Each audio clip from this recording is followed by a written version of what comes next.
Hi there, my name is Ted Packard, and I've been working with kids, teens, adults, outdoors for about 11 years now.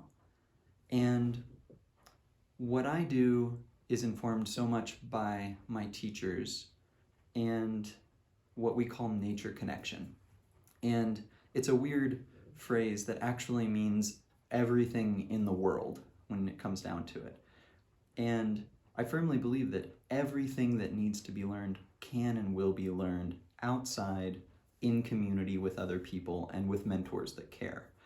And so what I do is primarily I'm concerned with an individual's connection to themselves, to the people around them, and the natural world. And the way that I go about helping that connection to either be formed or really just to be sustained, because don't we all just come into this world with so much of that? The way that I do that is with the oldest tools that humans have, which is stories, which is games, play, and with the art of listening to each other when we're sitting in a circle and we're all taking turns speaking, in listening one-on-one to each other's stories and learning to ask good questions, and also in listening to the more than human world around us to truly see what the relationships are. And much of this to the eyes of the 8-year-old, 9-year-old, 10-year-old, however old they are in a program with me, to their eyes, much of it looks just like play. It looks like getting to do the most fun things you ever wanted to do, out in the woods or along the riverside.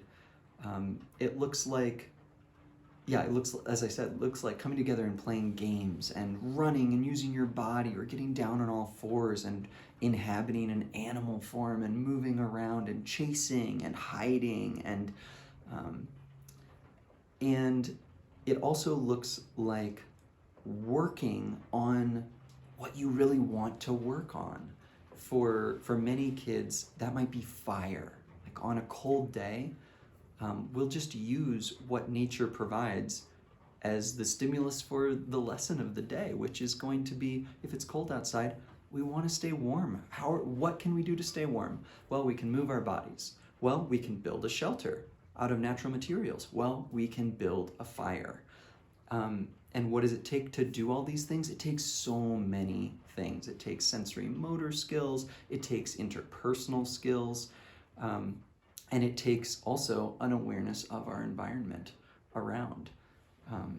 So I have so much trust in not only nature, but in the human beings that show up for programs of mine, in their families and in the kiddos themselves.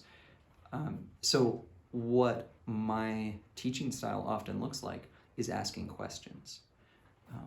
If we find a track in the mud of an animal that looks really interesting, I'll probably just ask questions about it of the people around, and sure enough, we'll draw out all the information we need to know. We can figure out how many toes there are, what size the animal is, what they were probably doing there, what they like to eat, where they like to go, if they're around right now, is it young, is it old?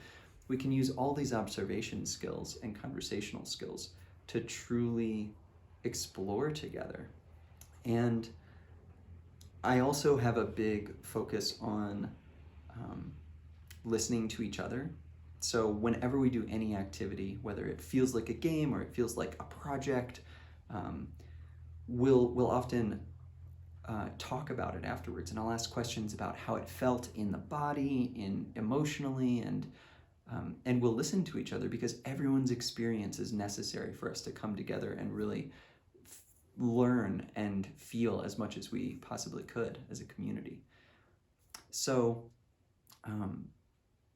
it feels hard to summarize what all of this looks like into a short video, but to me, it looks like a community of young people with mentors spending a lot of time outside. Sometimes it can look like a little village where we're doing crafts and projects. I'm surrounded by crafts that we could do. Like we might make friction fire kits or baskets, or we might make cordage, or we might work on processing animal hides and turning them into fabric. And when the need and desire for something that looks a little more like academic learning comes up in someone, when they're ready for it, we totally go down that route too, with field guides and identifying things. And I have one of my old bird journals of a very common bird that you probably have in your yard around here. Or maybe it looks like painting. Maybe it looks like, what else do I have here? Oh, making wooden crafts like rings out of wood or rings out of antler, or making baskets and pouches. Maybe it looks like making a cattail hat. Maybe it looks like playing music together and singing together. It often looks like singing together. It's one of my favorite things to do. So you can expect storytelling, you can expect play, and you can expect a lot of the felt necessity and gratitude for being outside in the natural world. And I hope that's something like a snapshot of what we'll be doing together. And I really look forward to meeting you and your kiddos, who are probably the most important people in the world that we have to raise. So let's do it.